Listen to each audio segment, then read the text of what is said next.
Hello guys, welcome to back my channel. घर में किस काली की पूजा करें? क्या आप जिस काली की पूजा कर रहे हैं, क्या वो घर में पूज रही है? क्या वो उस क्षेत्र की देवी है? क्या आपको पता है? आप बिना जाने, बिना स्वरूप को जाने अगर आप भगवती की उस स्वरूप के घर में अगर पूजा करते तो हाहाकार मचेगा ज़रूर। तो इसलिए जो है भगवती का वही चित्र स्थापित करें, वही जो है जो ही मूर्ति स्थापित करे अथवा उसी की सेवा करे जिसको कि शास्त्रों में वर्णित किया गया है। डामर तंत्र में कहा गया है कि देवी का जो है उग्र स्वरूप कभी घर में नहीं रखना चाहिए, जिसमें देवी रक्त बीज का मर्दन कर रही हो, रक्तपान कर रही हो या जिह्वा निकाले हुए हो, खप्पर धारण की हुए, ऐसी जो चित्र होते हैं तो घर में स्थापित नहीं करने चाहिए। अगर आपने करे भी है तो उसकी विधि जान लो। जिस घर में जो है मूर्ति के हाथ में खप्पर होता है ना, वो रक्त मांगती है, उस खप्पर में रक्त मांगती है। तो इसलिए जो है अगर मद्य चढ़ाना अनिवार्य हो जाता है उस टाइम में। अगर आपने ऐसी मूर्ति को स्थापित किया है और पूर्ण रूप से प्राण प्रतिष्ठा की है, तो अगर आपने ऐसा किया है और आप उनकी सेवा करते हो तो इसमें दोष नहीं है, परंतु जो है ये स्वरूप जो है श्मशानालय निवासिनी का ही एक स्वरूप है। इसलिए जो है घर में शमशान की देवी को पूजना अलाउड नहीं है एक गृहस्थ के लिए। जो साधु सन्यासी है उनके लिए अलाउड है, बाकी सबके लिए जो है ये सब संभव नहीं है।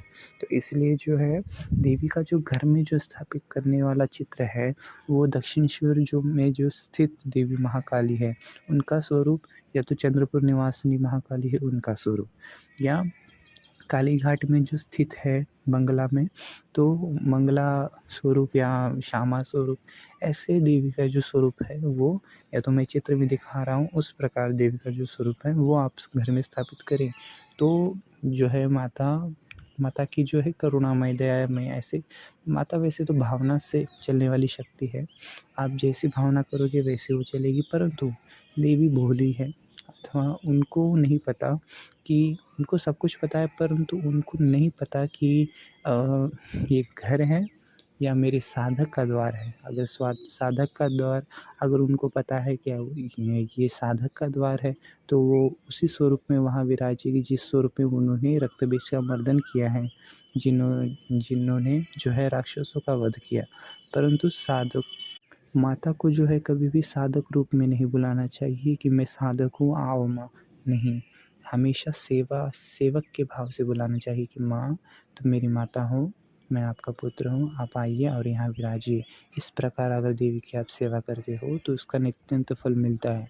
परंतु अगर आपने इस प्रकार घर में मूर्ति स्थापित कर रखी है जिसमें देवी रक्त पी रही हो, जिनके हाथ में खड्ग है चलता है, परंतु खप्पर हो और खप्पर खाली हो, तो देवी जो है देवी कुछ नहीं करती, परंतु देवी की योगिनियाँ जो होती है वो बहुत कुछ कर देती है। ऐसा कुछ ना कुछ होगा जो साल में 1-2 बार ज़रूर होगा कि आपका अपघात ज़रूर होगा, या कहीं न कहीं से ऐसा कुछ तो होगा कि जिससे आपका रक्त बहेगा। जो रक्त बहेगा उसी का वो पान करेगी। तो इसलिए जो है सावधान रहने की ज़रूरत है। अगर आपके घर में अभी मूर्ति है वो खप्पर धारण की हुई, तो उसमें एक काम कर सकते हैं, मद्य जो कि शराब होती है, या मधु, या जिसको शहद कहा जाता है, मधु या मद्य, इन दोनों में से कोई एक चीज़ तो घर में लाकर जो है उनकी जो उस कटोरी में, उस खप्पर में डालना चाहिए, अथवा नित्य उनका उसका भोग सुबह अथवा शाम को लगाना ही लगाना है बिना चूके। या एक दिन या हर शनिवार को भी लगा सकते हैं, परंतु नित्य लगाना अनिवार्य है। 2 बिंद ही क्यों ना लगाओ आप शहद की, परंतु लगाना ज़रूरी है।